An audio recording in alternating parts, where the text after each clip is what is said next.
Before we go any further, I want to thank Mr. Glenn Branch for accepting my invitation for helping me co-host this show. And in just a week's time, man, we done made some headway on some changes on what to expect from the show. All right, Carlos. Well, thanks. And as everyone can see, I did commit, and I'm back, and I'm happy to be back. And again, Carlos, thank you for your vision, and thank you again for inviting me. I see great things, coming from the podcast. Yes, sir. All right, and you and I have talked off and on, since the last time, and one of the things that we thought we may do is, maybe just change the name, give it something more in line with what we're doing. All right, so I think we came to an agreement. We're going to call the podcast Traders Point. And you Spade, it's so cool with Traders Point because everybody coming here get to trade. They trade with us, so that's one of the coolest things. Glenn, I'm gonna let you explain Traders Point before we dive head first with Mr. Spade over here. All right, traders is an offshoot of trades. All right, and what we're doing is collectively, the trades. We're calling everybody, traders, and point. This is where we all come together, to become one, united in our effort to build ships, whatever it takes to communicate with each other, to offer tips and advice, let people know about the jobs that may be out there. So I thought it appropriate to name it Traders Point. And Spade, with last week, after we wrapped up our first show, man, I was able to sit down with him, man, and like I say, the wisdom that we about to be able to just show the maritime industry, man, that like I say, I'm excited, Glenn. Yeah, I'm excited. So, Spade, I'm gonna ask the first question, and then I'm gonna turn it over to Mr. Glenn. Where was your first trade? And the reason why I asked you that because I ask you all the time, and your story is so intriguing on how you got in your trade. So, where was your trade 40 plus years ago? Well, I initially, like I said before, I started working out as a gas field technician, and that means cleaning tanks. And worked with my father was a supervisor. And of course, during those days when your dad's a supervisor, he's gonna work you like nobody else because he don't want to see nobody show favoritism. And I was there, like I said, I worked during the summers, and 1 year following out the college, I worked there, and I was cleaning a tank. Probably had been there two years at the time, and I was cleaning the tank and got stuck in the tank, and thought I was gonna die. Let me interrupt you. What type of tank was it? A double bottom. Double bottom. Okay, you were in double the bottom fuel tank. fuel tank. Okay. And look, we done been on some checkpoints together, because when it come to thickness reading, this is one of the Spade is a level 3. Okay. At his company, Right. and that I worked at. So my UT thickness when I first got here, he was the guy I had to sit down with, and he mentored and trained me on the thickness. And when we had to go to a tank one time, and he told me that story, man, I'm telling you. Yeah, it was a story. I tell you what, that was the first time my dad really heard me curse like that, because I came out there slinging stuff everywhere. Well, how did you eventually get free, Spade? Well, when you're going in the tank, and we talked about this before, safety wise, you got to have our tank watcher Right. anytime you're working in the tank. Right. And the young man who was tank watching for me was sitting at the hole and heard me hollering and screaming. Okay. Well, he thought I was playing, Yeah. and he wasn't maybe 6 feet away from where I was. And what happened? I had a rag around my neck to keep the water from going down my garments from the rain suit, Right. and that got caught on a rag. Okay. I mean, on a hanger. Okay. And as I moved forward, it was choking me, and I couldn't move backwards because I was cramped up in this hole. All right. So was that a pipe hanger? Yeah, You got cut pipe on. hanger. Okay. Pipe Okay. hanger. And I'm like this because I like to get all the details. Yeah. Because what we've done now is involved not only the ship fitter, but we've involved the person who now hang pipe, the pipe fitters and Oh, so yeah. forth. Okay, Oh, so yeah.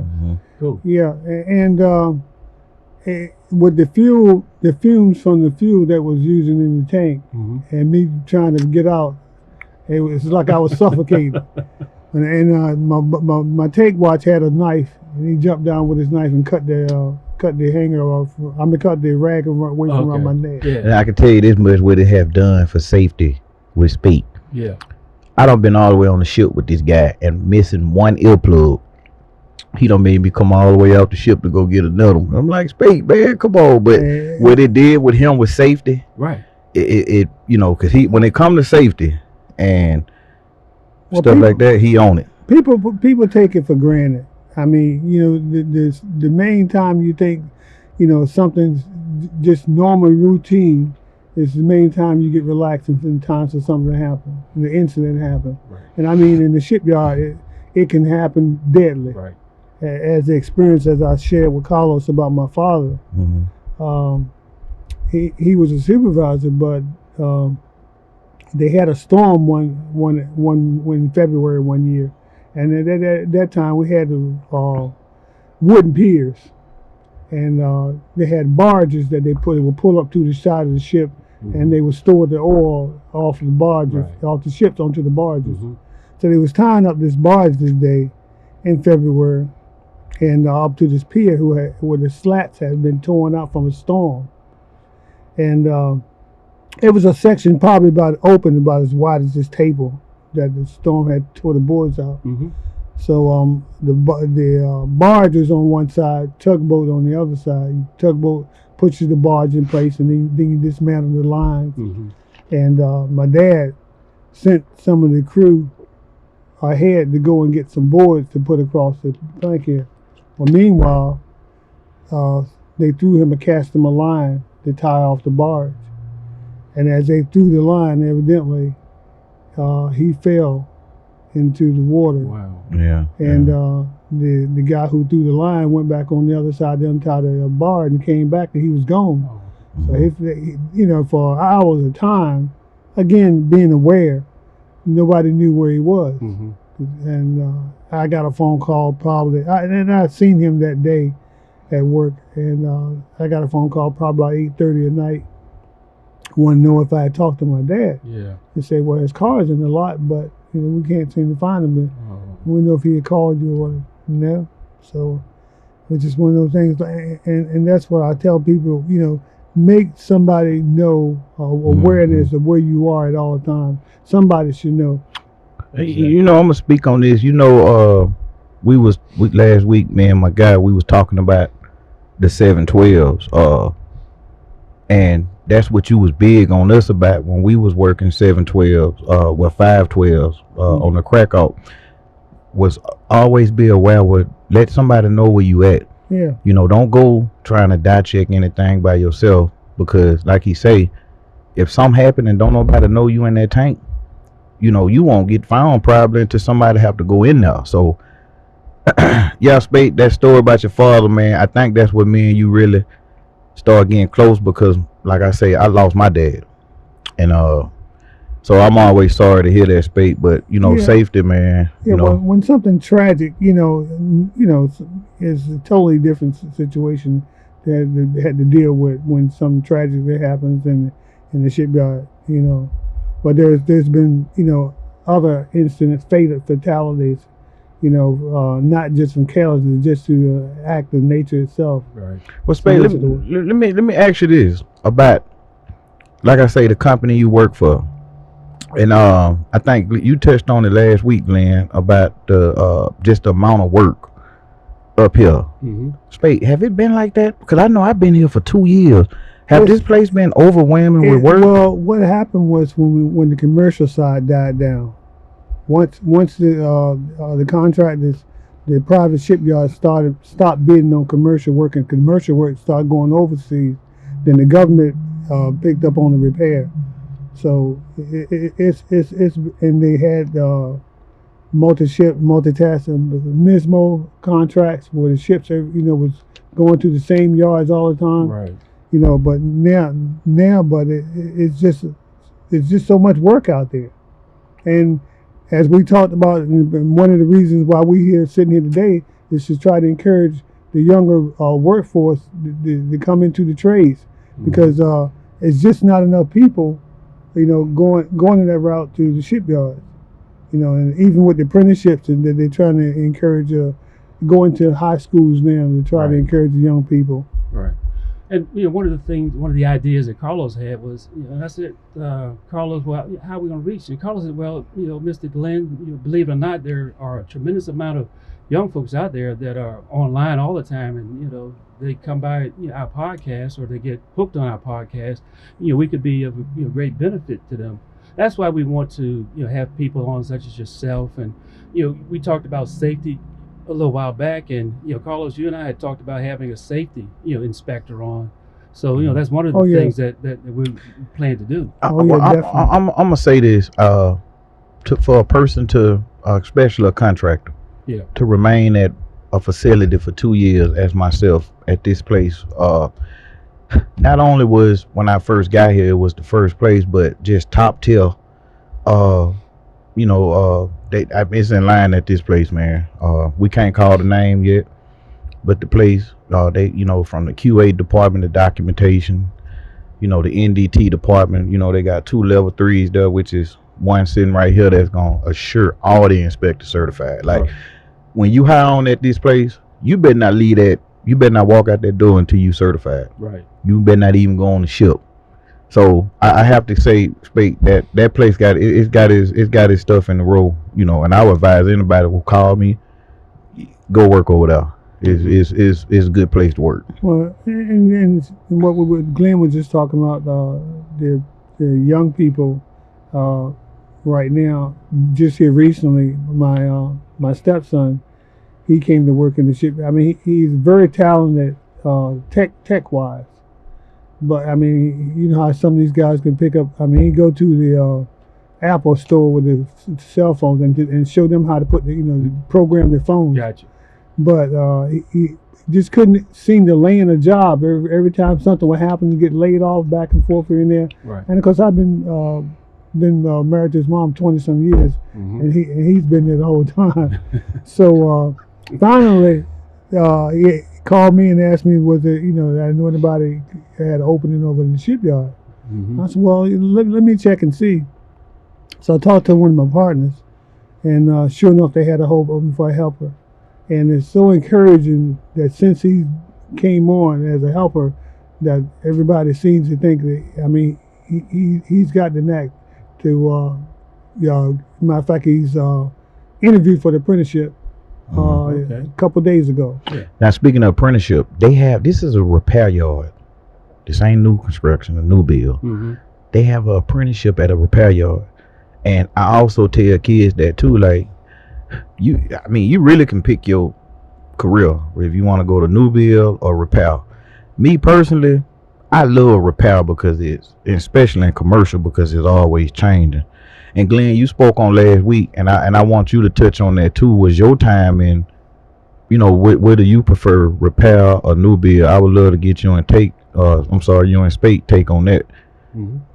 Yeah, I like the repair as well, because with the new build, you know pretty much how things are going to flow. You get the engineering information, you convert that engineering information so that the parts can be cut. All right, and then it's assembled. All right, but with a repair job, oftentimes the ship comes in, it may be damaged, the hull may be damaged, the rudder may be damaged. It may be a whole mod, cutting a deck house off and putting a new deck house on. Yes, sir. So yes, sir. With the repair work, I mean, there's a variety as opposed to, and this is nothing to take away from new construction, but personally, repair work, that's what I really enjoyed. What you like, Spate? I probably had one minor experience dealing with new construction. I've always worked in the, like I said, I've only had 2 jobs in the. It's where I'm working now in Alcoa Casting over in Hampton. And that's what's so intriguing about y'all guys, man. 40 years. Let me see. Let me make sure I get it right with this guy. What it is, Glenn? 42 and 3 months. You know I'm a stickler, right? Yeah. What is it, Glenn? All right. It's almost 48 48. 48 years right here. 49. And what you got, Spade? 43 years. Now, I'm 37 years old. Yeah. Let that sink in. Yeah. But look, we're going to take a quick commercial break, man. And we'll be back in a few seconds. Okay, y'all, welcome back, man. Hey, Spade, we chopping it up tonight, man. Right. I'm glad to have you here. But look here, man. Like I say, next month we'll be bringing the 30-second commercials up online. During the commercial breaks, man. Y'all send us in a clip video. We'll play it for the break, and also we got the promotion board. If you got a small business, perfect opportunity, for exposure. Cause my man Spade here, you from VA. Yes, sir. So I'm gonna turn it over to you, Glenn. Right. Okay. Well, thanks, Carlos. And yeah, when you told me Mr. Spade was coming on and told me he was an NDT inspector level 3, we talked a little bit before the break, about things in general, your history, things that you've done, experiences, and so forth. But right now, I'd just like to get a little personal. Oh, and, just ask you to just tell us a little bit about yourself, your family. I have 12 brothers and sisters. Okay. I have 6 brothers and 5 sisters. Wow. One sister passed away. Okay. I'm a twin, Really? and they're all fraternal. Okay. And they're all segmatic. There's 2 boys, Uh-huh. 2 girls, Uh-huh. and a girl and a boy. Really? Yeah. So That is so interesting. What about your parents? Were they twin? no, my grandmother had a twin. Okay. Yeah, my grandmother had a twin. And everybody else stayed away from having no more than 3 kids because ain't nobody trying to have no twins. Okay. All right. I got you. But like I said, I've been here in Norfolk most of my life. Mm-hmm. I've traveled different places, but Norfolk is home. Okay. All right. I went to school over in Newport News, so we were not that far apart. Right. And it's interesting that we chose similar path or the marine industry or whatever. All right. Well, let's talk a little bit about you getting into NDT because before the break, you spoke a little bit, but I'd like to delve a little bit deeper. Yeah, as I talked about before the break, my tank experience, which as I said to my dad, if this all y'all got for me, then I'll see you later. And fortunately, at the time, the company was interested in seeing if any young. At the time, I was one of the youngest people in my department. Yeah. So they was encouraging that they was going to send me and 2 other people to school for NDT. I had no idea what NDT was, and we went to Thomas Nelson 2 or 3 nights a week, and came in, left work, and stayed on the clock, and I was so much encouraged by it because at the same time I had a choice whether to go an apprenticeship. And at that time, the apprenticeship was 4 years. Right. And I was made aware that I could get all my certifications in possibly 2.5 years and be fully certified in all aspects of NDT. Mm-hmm. And so I chose to go that route. Very, very interesting because it was so. We was doing MT magnetic particle inspection. Right. And we was doing liquid penetrant, ultrasonics, and X-ray. Yeah. And so we were certified in all disciplines, of NDT. Right. All right. Let me just stop you there because you're talking NDT, liquid penetrant, PT, and I will give you a little answer. and all that. I mean, if you don't mind, no. because some of the viewers out there probably aren't familiar with that. Right. Well, let me just say, PT is penetrant testing, and it's a non-destructive method of inspection. Magnetic particle is particularly what it says magnet. It's an inspection using a magnetism with a fine metal particles in order to find defects, such as cracks. And we're talking about in welds. In welds. Right. He actually certified me in because D wasn't back yet. D was in Jacksonville when I first got here. So he the one who actually certified me, gave me the test on VT, visual, PT, MT. Did you certify me in UT thickness? No, D. As a matter of fact, D finally certified you with your last go wrong. And that's another guy I can't wait to have on the show. He's a level 3 also. Between those two guys, Right. working over at that place. Yeah. But man, I'm telling you, man. Yeah, but those are the main aspects of non-destructive testing, and what we call NDT, sometimes better known as not a daggone thing. Not a daggone thing. Okay. All right. And it's really important that we do this non-destructive testing Oh, yeah. because there could be dire consequences. Oh, yeah. Right. Have you really encountered any scenarios or situations where because we didn't do or there wasn't an NDT done that there was something? Well, this year recently, there was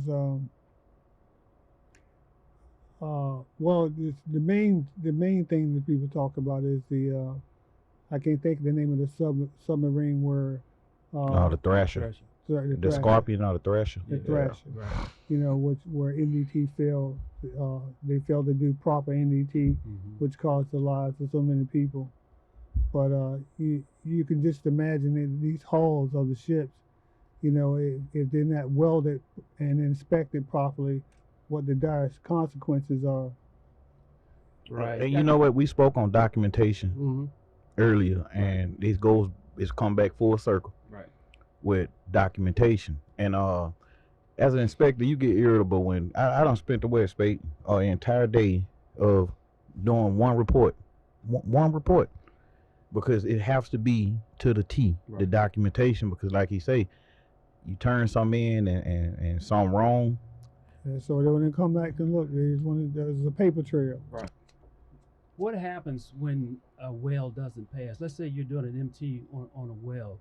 I mean, just so we can help some of the welders out there. I mean, what might be the cause of an MT, the failure? Well, usually an MT is the travel speed. Okay. And the amount of metal that they're trying to melt at one time. If you're doing either the MIG process or TIG, tungsten arc welding and stuff like that. Yeah. So, the MT would pick up a crack. Because if you're running your amps are too hot, and sometimes it doesn't fuse to the base material, and that will pull away from it once stress is incurred. Right. And we had to do some MT on some catwalk. What that was, man, it was so cold that morning, Spate. The crane boom, man, we had to do like 2 days worth of MT, Glenn. And it's crazy because you might go a whole day without finding a crack, but sooner or later, the one that you don't check, that's the one that's cracked. Right. Yeah, I think, and as a young inspector, as I was doing my tenure in NDT school, and it was such a long time as doing the inspection before you actually find one. And then you just like to find a piece of gold, because you keep doing this inspection. It's like, this stuff don't work, And then finally, oh man, it's ching. And then like when you go out to tell the welder, this right here is cracked. And you 21 years old, and just somebody's been welding for 20 as long as you are old. And you tell them that their well doesn't pass.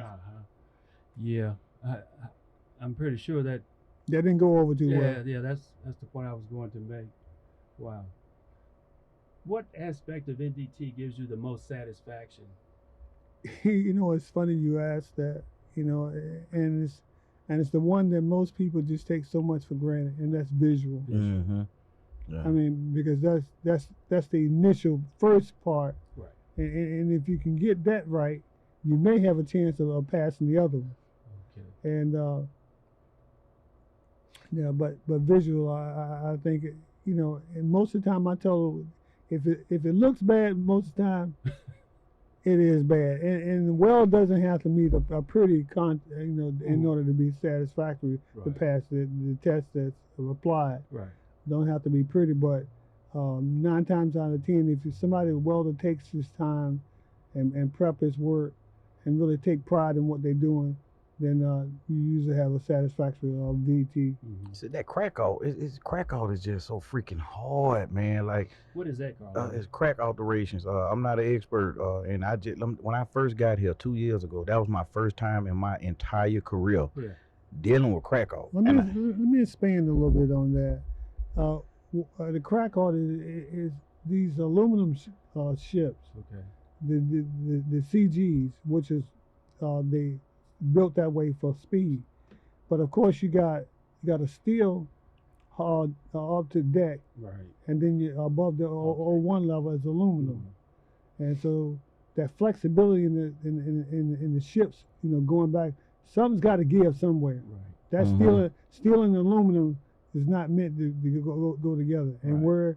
where it actually flexes, that the alterations are being done at different time periods to strengthen the ships. Okay. And Glenn, I'm gonna tell you, man, when I first got here 2 years ago, he was certifying me, and he told me everything you know so far, just go ahead and put it on the back burner, because this crack out it's a different animal, man. You get into standard items, like I didn't know nothing about standard items until I got here, dealing with at this company with this aluminum, man. Like, some of the best welders in the world, if you can weld crack out teams, if you can learn how to be a 5XXX welder, it's nowhere, Glenn, you can go. Yeah, and the thing of it is that, because, as you know, Glenn, aluminum is so porous, Right. and that's the biggest problem with aluminum is porosity and the pores. But once you start welding it, it gets sensitized, and sensitized is usually from a heat process, and it's the same thing that happens with the ship out, as he was talking about the crack out. Right. The aluminum starts to degrade to the point where it starts to turn like paper, Okay. and through the heat, the salt, the flexibility of the steel, the deck, and that's when you have these cracking all over the ship. Okay. Some of these cracks Glenn, you can stick your whole arm through, man. I'm talking about Really? they are freaking huge, Yeah. man. They like, some of these cracks are massive. Right. You guys mentioned aluminum welders. Let's say a welder comes and he's or she maybe not up to par. Is there any training that you guys provide, or they're on their own? They have trainees and welders, at the shipyard too. Okay. They have some people who are just either learning the process of tack welding, and then they'll go on to learning TIG and actually flux core or any other methods of welding. Okay. All right. And it usually works. It works pretty good for us if they can get these people, on the same level, for welding, so when we started doing inspections, you take a trainee that just learn how to prep weld and the tack, then they learn the process, getting certified in TIG and MIG and the other aspects. Okay. During that training process, once they get, let's say, the tacking done, are they kind of let loose to go and do some tacking for production, and then come back and get some training? Yes. Most of all the welders that they have are certified to tack, and then there's the workmanship that they have to take every 3-year test. Okay. And on the parameters of welding, just the basics of welding, the process all together. So they will actually go out and do some welding. Okay. Now, other than welding, what other types of NDT or any inspections that maybe you do? Well, we do MTs on shafts. Okay. You can imagine how long that shaft is on the ship. And Spade is the only one. Look, he want to schedule these kind of inspections on the weekends, man. Like, Spade, we be trying to get up out of here, man. Well, I mean, I can understand why you want to do that. I mean, you don't have a whole lot of people around. And it's the biggest. That's probably one of the biggest MT processes that that we have going on is doing shafts. Okay. UT, when we're doing the wells, and then we're doing the shear wave inspection on the wells, the aluminum wells, Okay. which has been pretty good so far. But of course, the killer for aluminum is dye penetrant. Mm. Okay. I can't wait to have Biggs on the show to talk about that, Yeah, man. dye penetrant. The dye don't lie. That don't lie. It don't lie. That's my. Hey, look, people that see this on Facebook, this is where I get this from. When y'all be seeing me say "that don't lie," Yeah. this is where I get it from, because I don't see Welder sitting up here screaming to the top of their lungs, and him as smooth as he can be, he "that don't lie," and he walk off. You know, I mean, it's visible. Right. You know? Okay. Yeah. All right. And then what? They have to come back and cut the bad part out. Yeah, or- they're doing grinding, and we have to re-weld it. Yeah. You know, and which they hate doing because like I said, the more heat you put into aluminum, the more brittle it becomes. Right. Okay. And before we take a commercial break, Glenn. Yeah. I have to ask you now. Okay. You remember when we was working at SSR? All right. I can't remember the vessel that we had came in, but I think it might have been the Dredge Wheeler. But do you remember the one? It ran aground and tore the props up, the pipe. They ran aground and tore the propellers up, and they brought it in the benders. Yeah. You don't know a die check until you have to die check a propeller. Not the leading and trailing edge. We talking about the whole entire propeller. propeller. Man, I'm telling you. Checking for cracks. Well, For what? believe it or not, you'll have cracks on them Uh-huh. as long as it ain't in zone A, if I'm not mistaken. In the hub, the leading and trailing edge on repair now. Let me say that. Okay. But you talking about an all-day job in the middle of July when you come in and somebody like him sitting in the desk with that ticket saying, "Hey man, it's about to be a long one." And when you die checking propeller, it ain't no break, it ain't no lunch because the dwell times and all that. So, but we're gonna take a quick commercial break right fast, man, and we'll be right back. Hello, welcome back, everybody, man. Hey, I'm enjoying the chopping it up with my elders, man.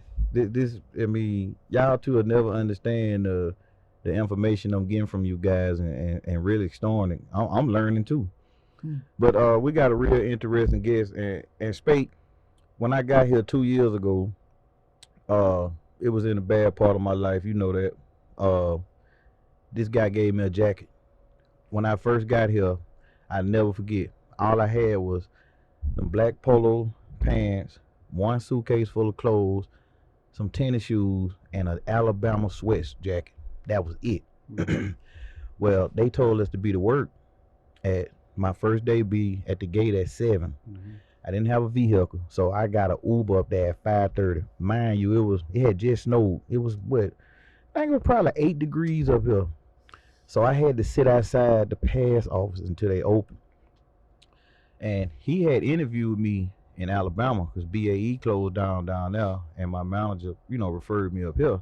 Right. So when he first seen me, the first thing he said, "Boy, where your coat?" And he went in his locker, man, and he gave me a coat. And he said I lost it, but You probably still got it. but I'm gonna tell you, out of all the NDT methods, you're gonna always meet a level 3 is strong at one of them. And when it come to visual, VT, this guy. Okay. Oh man, Spade, I'm finna pull out your favorite book on the bookshelf. That 2035. If Spade walk up and you don't have your 2035, your tools, your tool bag on your checkpoint, you're gonna have to go sit on it. You're gonna have to go sit at his desk when you're done and explain. So when I first got here, first thing he asked me was, where your tools?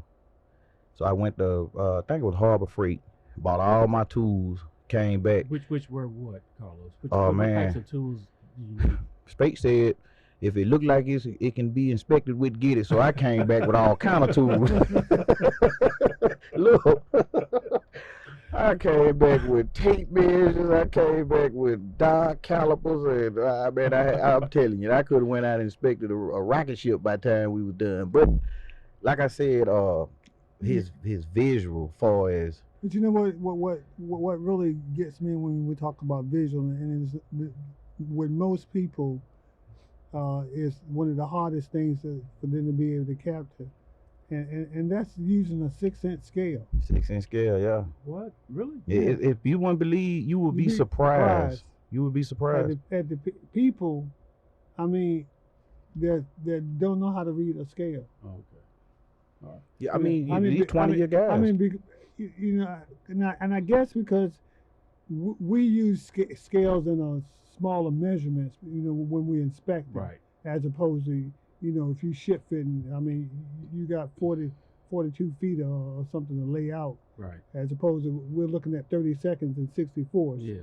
Right. You know, and you would be surprised at the young people that you ask them, you know, these simple things about a scale. Right. And some of the measurements we have to measure, you know, like the sliding six, a 30-second can determine is your inspection sad or rejected. Mm-hmm. A 30-second can determine it. Okay. You know, and you don't want to have a welder sitting there making repairs. So you know, like he said, you would be surprised of the 20-year guys I done met that couldn't read a scale. Yeah. Now, you guys, the yards, are they strictly imperial, or is there any metric in units involved? No, metric? and that's what screw a lot of people up, because you know the yard in our hometown, well, my hometown, they strictly metric. Yeah. And then when they leave, they go somewhere and it's standard. They have problems. Yeah. And you know, I ain't gonna lie, I was one of them. I worked at that place dealing with metric for 6 years. And when I got through into the standard world, I was lost. Yeah. And you know, like Ken and them, they showed me, and I went and bought a tape measure that day, and I learned fractions. Mm-hmm. But yeah, that's what would be the main problem is people work with metric so long. You know, what we talked about, a welder's best friend is a grinder, and just because you can grind don't make you a welder. Yeah. If it weren't for a grinder, I don't think we would have any welders. If you took a grind away from them, they'd be down. It's you know, it's bad for those guys because, you know, they don't understand the position we're in. That production doesn't mean nothing. You know, you ask them to define what quality is, Yeah. and they have no concept of it at all, because, you know, their thing is they want to get the job completed. And you know, I don't understand that they be mad at us. Like, we inspectors, Right. and they call us to come out and inspect their work.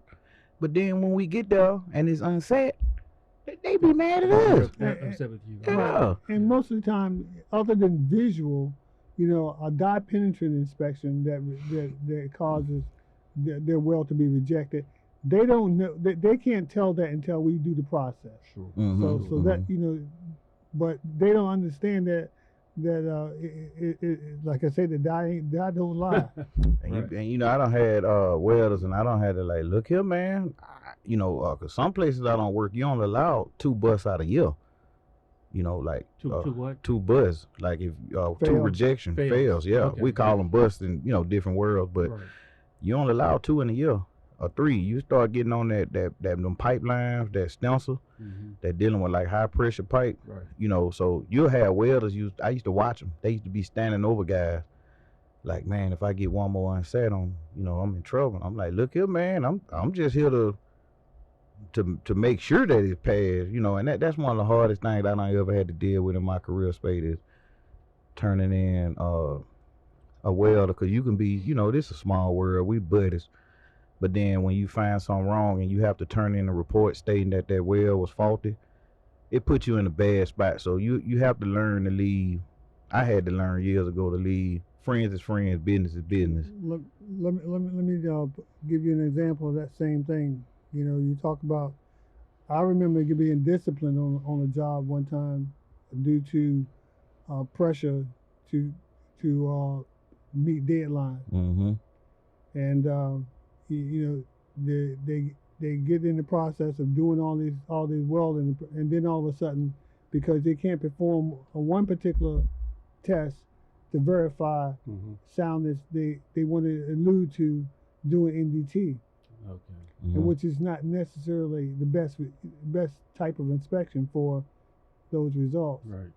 And when you take something like piping, carbon steel, it's not a good process to PT it because the process is just not suitable.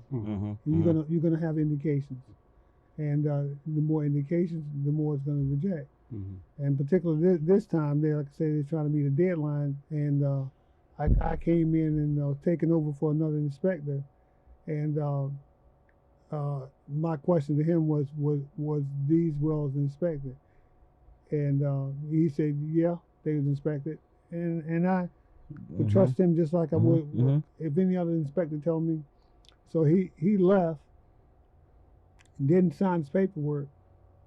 Paper had to be turned in the next day. Yeah. Well, guess who signed it? You had to sign. Yeah, and guess what? A couple of the wells weren't welded. Yeah. And it's funny because every inspector, including myself in my career, done made that one mistake to where you done been like, I would never get burnt like that again. And remember, mine was the propeller. But you know, when a ship come in, the commercial, before you take the props off, you want to die check it first to make sure that it's not cracked. Right. And this particular time, like he did, you know, we'll do it tomorrow, and came back, they had done popped it off the shelf, and it was cracked. But it wasn't no paperwork to prove that it was cracked before they took it off. So every inspector done been burnt in their career for taking some, one of your inspector word. Yeah, because you take his word and you look those particular joints that you signed for weren't even welded. And I'm gonna say this before we go. We always verify our work. But if I'm working with a guy like me, if Spate 2 years we done been I work with him, I have never told him I done something and it wasn't done. You know, he gonna come check behind you every now and then to do a dry check. But not one time have I ever told somebody something was done and it wasn't, because I know it can cost somebody life. If some collapse or fuel, you tell me that this pipe welded up, I take your word. They go to putting in fuel leak out, and there's a guy over there welding, boom, you don't blew the whole ship up. So you take your, and it'd be chief inspectors that tell you stuff like that. Oh yeah, it's welded. And you take their advice. So Spate, I think every inspector in their career, and it always be when you're young. It's in your 20s. It's in your 20s. You couldn't pay me now to even No, Carlos tell me it's well, I gotta see it. He gotta see it. And I used to get upset with you. I used to be like, Spate, bro, you coming? I got this. Spate, you coming? And we used to be on the dry dock. He'll come way on the dry dock and go in the hole, crawl through a tank, go through a lightning hole to check one well. And I used to get upset like, bro, why? I told you it was done. But then when he told me that story one day over lunch and we started chopping it up, I was like, you know what, bro, you more than welcome to come up there. And he gonna come. He gonna come check every time. And that's what I do too. Yeah, there's this old saying, trust but verify. Very well. Yeah. Very well said. Is there a heavy workload where you are? I mean, are there positions that need to be filled, or can you just give us an idea? I mean, we don't want no specifics. We just, in general, how do things look? There's hiring a need for hiring all sorts of trades right now. And I mean, and I'll speak on this as far as NDT. I don't know what's going on, but it seems like nobody can keep a staff. Really? What? It's so I done sat in his office a plenty days and been like, Spate, look at this job offer, man. Some places, man. Well, look, talking about NDT, a lot of people don't know how vast NDT inspections are amongst the shipping and manufacturing industry out there. Right. Because myself, being working in my job, I was kind of isolated, to what was going on in ship repair. Didn't have any clues about NASA and space shuttles, airplanes, all those requirements for NDT. and once I found out that, now you look and everybody was. I looked in the paper the other day. There's probably 4 companies here in Hampton Roads that's looking for inspectors. Really? Oh yeah. Yeah. Mhm. Well, you mentioned last week that a theme park was looking for NDT inspector. You know, remember last year, Spade? It was a contracting company down in Florida, man. Yeah, looking for a contract, and that's another thing I'm gonna get on too. When this virus over, it's a lot of people had went home with their families. Yeah. Once this virus over, and these companies, cause see, we essential workers. We ain't have no day off in the virus. Matter of fact, they changed the schedules for us to come in. Yeah. So it's a ton of work up here. Spade the bridge work. Oh yeah, that's what I was just saying about NDT. It's not just in the shipping repair and the construction, is the steel work and the concrete. You know, all those aspects of NDT is a lot of work out there. And you know, in the office, my farm where I used to work with him at, you could meet some very unique guys. Scott, you know, they did them guys like Carl, Ray, Keith, D. Man, I mean, all these guys got background in like concrete inspector, underwater divers. Mm-hmm. Like in this one office, all this experience was right there. So that explains why I spent 2 years at this place. Okay. You know, and people used to think it was weird. Like, you're a contractor, man. You can leave and go anywhere on the eastern seaboard. But I used to tell them, like, bro, listen, across the hall, you got a 40-year guy. And in the cubicle next to me, Carl with 30 years. Yeah. Keith, Navy plus. Nate with 30 years. Yeah. Ray. Yeah, well, Go on and on. But the thing about that, what you just said, and those numbers, somebody's got to replace those spots. Those spots. And I get to these places, and this is how the age gap go. 30, 30, 30, 30, and then boom, I walk in. Yeah. And I be like, man, the gap. So that's one of our main things, we want to be able to just spread the word on the importance of getting a trade. And I tell anybody, come to Virginia if you got a trade. I can't vouch for nowhere else, but if you got a trade. Well, from the sounds of it, looks like if you don't have a trade, you can come to Virginia and get you one. Yeah, that's right. Yeah. You can either be a new build apprentice, or you can go to and be a repair. Yeah.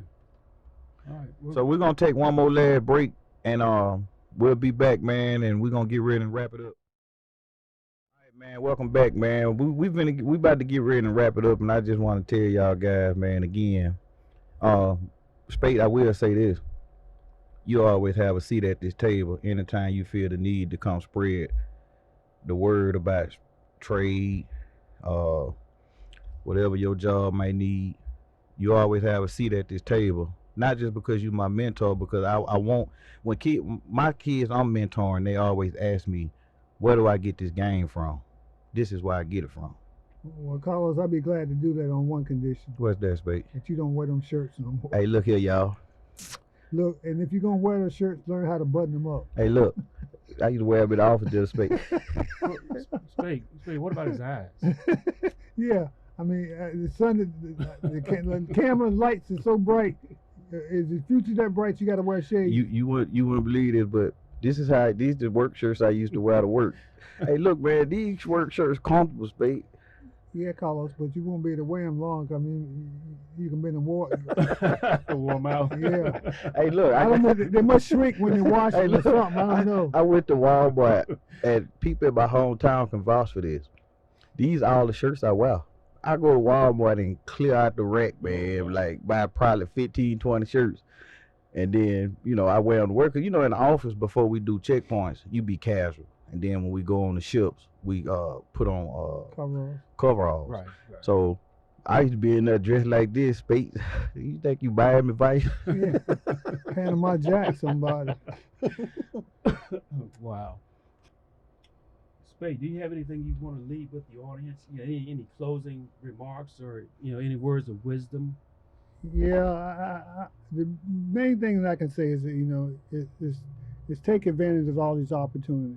I mean, because you're not going to always be there. Right. And you know, any young man, young lady that's looking for a future in the ship repair or in any other aspect, it's out there. Mm-hmm. It's out there. And if this vehicle right here can help you, complete that task, then so be it. Take advantage of it. Yeah. I tell you, Spade, man, I really appreciate you coming through, man, and chopping it up and joking with me, man. Yeah, I enjoyed it. I hope to do it again. Yeah, man. But before we go, Spade, we done came up with a term. We like to leave a nugget, Wisdom nugget. a wisdom nugget for our fans. So what you got for me tonight, Glenn? All right, and again, philosophically speaking, walk softly, but carry a big stick.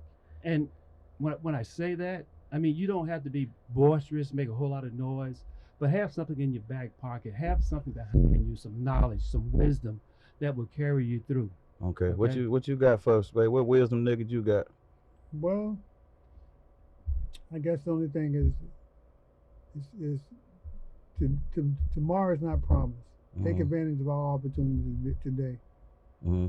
Well, I'm gonna leave y'all with this right here, man.